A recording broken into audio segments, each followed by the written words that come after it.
Right, so I did one of these videos last week. I'm on the walk with Fred again. There he is over there being an absolute menace as always. But I just thought I'd talk today about sort of the one thing that I think we all need to remember when it comes to lawn care, and it's taken me a few years to kind of realise this, and it's kind of the basics of everything. It's that we shouldn't be giving ourselves too much credit for the way our lawns look. Now, take that with a pinch of salt, because obviously those who are into lawn care, like myself, we spend a lot of time kind of trying to perfect our lawns and getting them up to a standard that which we're happy with, and we think looks aesthetically pleasing. But our intervention is only a small part of why our lawns look the way they do. Most of it is nature, and I've spoken about this a few times on this channel in probably the past few months or so, and it's one thing I've slowly started to realise recently. I look at sort of my neighbours' lawns at the front of their houses, and no disrespect to them, but the lawns don't look amazing.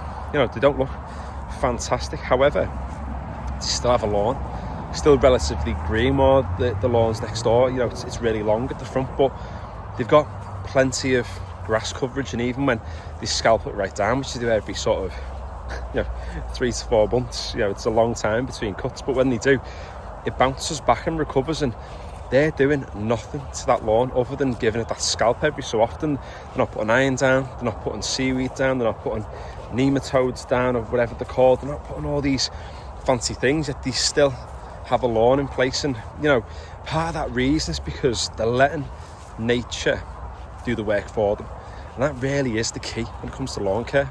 If you stop looking after your lawn today, what would happen to it? Would it survive? Would it die off?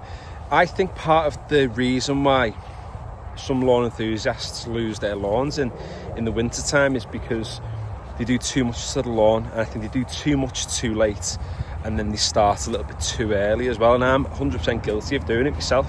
There's been years where I've kept up with my lawn care up until middle to the end of November, and even into December, and I'm talking about the lawns in the back garden, which come sort of like the start of October, get no sun until March time, and I'm still out there in November doing things to them. I think all I'm doing to that lawn is saying, right, even though you're in a really stressful period of the year, I'm going to put you through even more stress, and that's having a detrimental impact on the aesthetic of the lawn, but also how healthy the lawn is as well. Sometimes we just have to leave it and let it do its thing. Lawns will always look amazing in the summer, they'll always look fantastic. If you put a product down, any fertiliser from any company, you're going to have a dark green lawn. If you get a mower with a rear roller on the back, you're going to get some half decent lawn stripes. But the real test of a great lawn is obviously over the winter, how that fares, how it actually survives. And I saw a picture on Instagram not long ago where this guy's lawn's completely died off, and he's had a lawn company around, and he said it's leather jackets in the soil, they're eating the roots of the plant, and the grass is dying off. And in one of the photos he posted, there he goes, look at him, he's off, there he goes, Fred, absolute madman. But in one of the photos this guy posted, you could see the neighbour's garden, and the lawn wasn't amazing. It's just it's a bog standard everyday UK lawn. But what was amazing about it was the fact that there was 100% coverage. Now, yes, some of it might be the odd weed knocking about, some of it might be a little bit of moss, but they still had a lawn. And our intervention onto a space, any kind of lawn, can have a good impact, can also have a negative impact as well. And sometimes that's the risk with following videos like my own or other YouTubers who they post content about what they do to their lawns, and we emulate them with what we do to ours, and sometimes it might not be exactly what our lawns need. We've got to work with nature. Our intervention is only a very, very small part of what makes a lawn great, and the soil does 90% of the work. We do that last 10% by putting products down, by making that environment a little bit nicer for it. And there are times where our intervention can be really beneficial, such as aerating a lawn, especially if you've got quite heavy clay soil and it gets waterlogged, and over the winter lots of your grass can die off, and that can sort of alleviate the damage that's there. So I'm not saying our intervention isn't important, but we don't need to do everything. And if we give the grass too much support and feed the soils too much, then that plant's going to become over-reliant on us. As soon as we take the intervention from us away, then it can go through a period of stress. Hence why, again, like I've said, the winters, some lawns become really damaged, and it's easy to look online at other people's lawns and go, theirs looks amazing, and they can claim it's because of everything they've done. But often it's because nature has supported them in making them look the way they do. So if there's any sort of main takeaway from this video today, it's don't overthink it. You know, ask yourself the question all the time: why are you feeding it? Does it need a feed? Why are you putting iron down? Does it need it? Do you have disease? Do you have moss? Is there too much moisture in the sward? Are you trying to dry it out?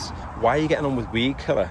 And not necessarily why you're getting on, but why are you putting it on at this time of year? You're putting it on in February and March when the weeds aren't really growing, or are you waiting until May and June where the weeds are actively growing and it's going to be effective at killing them off by putting that hormone into them and encouraging that period of rapid growth, which is going to end up killing the plant off? And even cutting your grass as well, why are we cutting it? Are we cutting it because it's had a ridiculous amount of growth and we're having to chop it off and put it in the wheelie bin? Or are we pruning the plant? Are we doing it to thicken the sward up? It's all those questions, and if we take our time and we look at our lawn and we react to it as and when it needs to, we're going to have better spaces, we're going to have better lawns. I did less to my back lawns last year than I did in all the other years combined, and the lawn looked better than all those lawns combined effectively. And I think it's just because I worked with the elements, I worked with the situation that I currently have in the garden, and it certainly paid off. And it's not the perfect lawn, it's not the best lawn in the world, it's not the best lawn in Britain, it's none of these fancy titles, but I tell you what, it's a half decent lawn, better than most. And at the end of the day, that's all I'm after: a decent lawn. It's got a nice density to it, it's got a nice colour to it, it stripes up nice because I like a stripe, and yeah, looks fairly decent. So hope you enjoyed today's video. Might get a bit of backlash off this because I know there's a lot of people out there who like to put a lot of products down, but you don't have to. Take the risk. Less is more. Ask yourself why. It's all you've got to do. So if you haven't already, consider subscribing to the channel. I've got loads of lawn care stuff on this channel at the moment, loads more to come, and I've got a full garden renovation series on my channel too. The Instagram is in the description below. I'm always posting photos of things I'm doing, projects, how the lawn's looking at the moment and whatnot. And yeah, finally, thanks for watching.